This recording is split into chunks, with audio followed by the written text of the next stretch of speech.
வணக்கம் நண்பர்களே, welcome to know your safety. இந்த வீடியோவில் நம்ம எதை பற்றி பார்க்க போகிறோம்னு பார்த்தீங்கன்னா ஹார்ட் டேப்பிங். ஹார்ட் டேப்பிங்னா என்ன, அதை எப்படி பண்ணணும், எந்த இடத்துல ஹார்ட் டேப்பிங் பண்ணலாம், அதை சேஃப்டியாக எப்படி பண்ணுறது, இந்த மாதிரியான டீட்டெயில்ஸை தான் இந்த வீடியோவில் பார்க்க போகிறோம். நீங்கள் இந்த சேனலை ஃபஸ்ட் டைம் பார்க்குறீங்கன்னா மறக்காமல் சப்ஸ்கிரைப் பண்ணுங்கள், சப்போர்ட் பண்ணுங்கள். இந்த சப்போர்ட் எங்களுக்கு ரொம்ப இம்பார்ட்டண்ட்டாக இருக்கும். தேங்க்யூ. பார்க்கலாம். ஹார்ட் டேப்பிங்னா என்னன்னு பார்த்தீங்கன்னா, இப்போ ஒரு பைப்லைன்னா ஒரு ஃபயர் பைப்லைனாக இருக்கட்டும், இல்லைனா chill water line, gas line, இல்லைனா ஆயில், குரூட் ஆயில், இந்த மாதிரி இடத்துலனா ப்ராசஸில் இருக்கும். இப்போ ஒரு மாலில் சில் வாட்டர் லைன் ப்ராசஸில் இருக்குது, அதே மாதிரி ஃபயர் லைன் ப்ராசஸில் இருக்குது. அதை டிஸ்டர்ப் பண்ணாமல் இப்போ ஒரு டேப்பிங் பண்ணி எடுக்கணும். மீன்ஸ் என்ன சொல்ல வர்றேன்னா, இப்போ ஒரு மாலில் ஒரு 100 கடை இருக்குது. புதுசாக ஒரு கடை டிசைன் பண்ணியிருக்காங்க. இப்போ அந்த கடைக்கு சில் வாட்டர் லைனும் ஃபயர் லைனும் தேவைப்படுது. இப்போ அந்த 2 லைனையும் ஆப்ரேஷனில் இருக்கிற லைனில் இருந்து நம்ம எடுக்கணும். இந்த ஆப்ரேஷன் லைனை டிஸ்டர்ப் பண்ணாமல் எடுக்கணும்.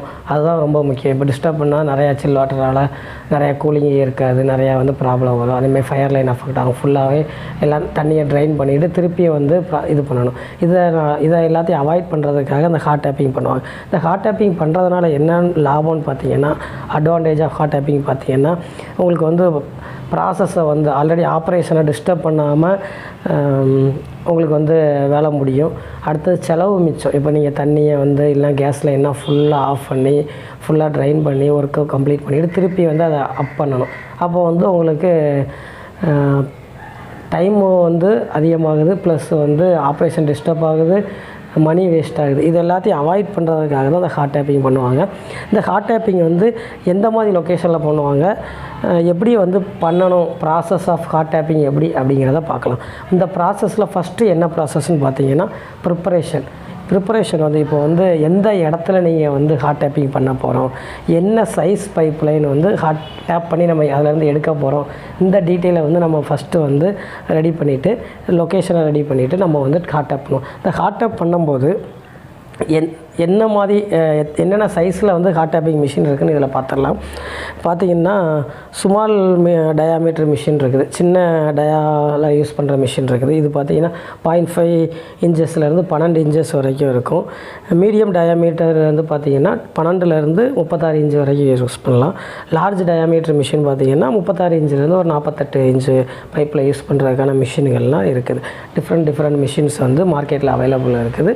அதை நம்ம யூஸ் பண்ணி நம்ம ஹார்ட் டேப்பிங் பண்ணிக்கலாம். இப்போ எக்யூப்மெண்ட் செட்டப். இப்போ ஹார்ட் டேப்பிங் நீங்கள் ரெடி பண்ணியாச்சு. இப்போ அந்த லொக்கேஷனில் தான் ஹார்ட் டேப்பிங் பண்ண போகிறோம். இதிலேருந்து தான் நம்ம ட்ரில் பண்ணி நம்ம எடுக்க போகிறோம். லொக்கேஷன் டேஸ்ட் பண்ணோன்னா எக்யூப்மெண்ட் செட்டப், எல்லா எக்யூப்மெண்ட்டையும் ரெடியாக எடுத்துகிட்டு தேவையான மிஷினு, வால்வு, அந்த பைப் லைனு, டெஸ்டிங் கிட்டு எல்லாத்தையுமே நம்ம ரெடி பண்ணி வச்சுட்டு நம்ம அடுத்ததாக ஸ்டார்ட் பண்ண போகிறோம். இப்போ ஃபஸ்ட்டு பார்த்திங்கன்னா, அடுத்தது எக்யூப்மெண்ட் எல்லாம் ரெடி ஆகணுன்னா, செட்டப்லாம் ரெடி பண்ணி வச்சோன்னா டேப்பிங் எடுக்க போகிறோம். அப்போ அதுக்கு பிரான்ச் எடுக்கணும். இப்போ நம்ம எந்த இடத்துலேருந்து எடுக்க போகிறோமோ, இப்போ நார்மலாக ஒரு பைப் லைன் போகுது, அந்த பைப் லைனை நம்ம அதுலேருந்து ஒரு எடுக்கணும்னா என்ன பண்ணுவோம், ஒரு டீயை யூஸ் பண்ணி தான் நம்ம அதில் எடுப்போம்.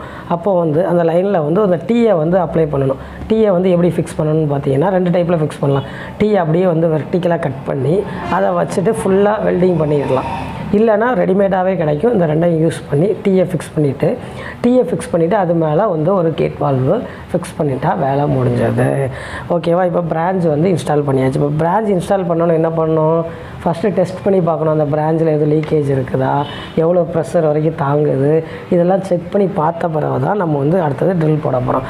இப்போ என்ன பண்ணணும், இந்த இதை டெஸ்ட் பண்ணுறதுக்கு இந்த வால்வை ஓப்பன் பண்ணி வால்வில் தண்ணியை ஃபில் பண்ணி ஏர் கம்ப்ரஸரை வச்சு அதில் ஒரு வால்வை ஃபிக்ஸ் பண்ணிவிட்டு ஏரை அப்ளை பண்ணி டெஸ்ட் பண்ணலாம். எவ்வளோ 70 பார் வரைக்கும் தாங்கக்கூடிய மிஷின்ஸு செட்டப்லாம் இருக்குது. அவ்வளோ ப்ரெஷர்ஸு இல்லைன்னா டெம்பரேச்சர் எல்லாம் கொடுத்து எவ்வளோ எதுவும் லீக்கேஜ் இருக்குதா, எவ்வளோத்துக்கு விஸ்டாண்ட் பண்ணுது நம்மளுக்கு தேவையானது. இப்போ வந்து நீங்கள் சில் வாட்டர் லைனில் நீங்கள் வந்து டேப்பிங் பண்ணி எடுக்க போகிறீங்கன்னா மேக்ஸிமம் ஒரு 5 to 6 பார் தான் வந்து செட் பாயிண்ட்டாக வச்சு பார் யூஸ் பண்ணுவீங்க. ஸோ வந்து டெஸ்டிங் ஒரு 10-12 பார் வரைக்கும் வச்சு டெஸ்ட் பண்ணணும். இப்போ டெஸ்ட் பண்ணி முடிச்சாச்சு, எந்த லீக்கேஜும் இல்லை, எல்லாம் ஓகே ஆனோன்னு ஓகே டெஸ்டிங் எல்லாம் முடிஞ்ச பிறகு அடுத்தது ஆப்ரேஷன் ஸ்டார்ட் பண்ண போகிறோம். ஆப்ரேஷனாக ட்ரில் போட போகிறோம். இந்த கேட் வால்வுக்கு மேலே நம்ம ஹாட் டேப்பிங் மிஷினை வந்து ஃபிக்ஸ் பண்ண போகிறோம். இந்த ஹாட் டேப்பிங் மிஷினில் என்னென்ன இருக்குதுன்னு பார்த்தீங்கன்னா டேப்பிங் வால்வு இருக்கும், அடுத்தது வந்து மிஷின் அடாப்டர் இருக்கும். அந்த அடாப்டர் தான் வந்து நம்ம அந்த கேட் வால்வு மேலே வந்து வச்சு லாக் பண்ணிட போகிறோம். அடுத்தது ட்ரில் பண்ணுறதுக்கு ட்ரில் பிட் இருக்கும். அடுத்தது கட்டர், ஓசா கட்டர் மாதிரி கட்டர் வந்து ட்ரில் பிட்டில் இருக்கும். அப்புறம் ப்ரெஷர் கேஜ் அடிஷ்னலாக இருக்கும். இது எல்லாத்தையும் வச்சு ட்ரில் பண்ணி எடுக்க போகிறோம். இப்போ நார்மலாக வாட்டர் லைனு ஆயில் லைனு வந்து நார்மல் எதுவும் பிரச்சனை இல்லாத இடத்துல வந்து டேரெக்டாக வந்து ஹாட் டேப்பிங் பண்ணிடலாம். கேஸ் லைன்லேயும் பண்ணுவாங்க. அதுக்கான எக்ஸ்பீரியன்ஸு அதுக்குள்ள கம்பெனிஸு எல்லாமே இருக்கிறாங்க, அவங்க வந்து ப்ராப்பராக பண்ணி கொடுத்துருவாங்க. அடுத்தது பார்த்திங்கன்னா ஃபஸ்ட்டு ட்ரில் போட்டாச்சு, ட்ரில் போட்டு அப்படியே மிஷினை எடுத்துகிட்டு போகிறாங்க. மிஷினை அப்படியே கட் பண்ணிடும். கட் பண்ண பீஸ் உள்ளே போகாமல் வந்து அந்த நம்ம ட்ரில்லர்லேயே வந்து அது வந்துடும். அப்படியே எடுத்து வெளியில் எடுத்து யூஸ் பண்ணிக்குவாங்க. இது சப்போஸ் கேஸ் லைனில் வந்து வால்வு போடணும், டீ போட்டு எடுக்க தேவையில்லைன்னா ஸ்டாப் பண்ணுற மாதிரி இருக்குது. இந்த நம்ம எந்த இடத்துல வால்வு போட போகிறோமோ அதுக்கு வந்து 2 பக்கத்துக்கும் முன்னோக்கிட்டி வந்து பிவோட் ஹெட்டு லைனுன்னு உண்டு. பிவோட் ஹெட் லைன் ஸ்டாப்புன்னு அந்த ஹாட் டேப்பிங் பண்ணி அந்த ஹெட்டை அந்த ரப்பர் புஷ்ஷை வந்து உள்ளே அனுப்பி அந்த லைனில் வர்ற கேஸ் லைனை ஸ்டாப் பண்ணிவிட்டு ரிட்டன் வர்ற கேஸ் லைனையும் ஸ்டாப் பண்ணிவிட்டு கட் பண்ணி நடுவில் வால் போடுவாங்க. இந்த ப்ராசஸில் பார்த்திங்கன்னா 70 பார் வரைக்கும் ஹேண்டில் பண்ணுறதுக்குள்ளேயே சிஸ்டம்ஸ் இருக்குது. 400 டிகிரி டெம்பரேச்சர் வரைக்கும் அவங்களால ஹேண்டில் பண்ண முடியும். இந்த இதனால் எந்த ஒரு ஆப்ரேஷனையும் எந்த பில்டிங்லேயும் வந்து ப்ராப்ளம் இல்லாமல் ஒரு பிரான்ச்சைஸி எடுத்து ஒர்க் பண்ணலாம். பெரிய பெரிய இடத்துல இதுக்கு யூஸ் பண்ணுவாங்க. உங்களுக்கு தெரியாமல் இருந்துச்சுன்னா தெரிஞ்சுக்கோங்க. உங்கள் ஃப்ரெண்ட்ஸ் யாருக்கும் இதை பற்றி தெரியணும்னு நினச்சிங்கன்னா வீடியோ ஷேர் பண்ணுங்கள். மறக்காமல் சப்ஸ்கிரைப் பண்ணுங்கள், சப்போர்ட் பண்ணுங்கள். தேங்க்யூ, தேங்க்ஸ் ஃபார் வாட்சிங்.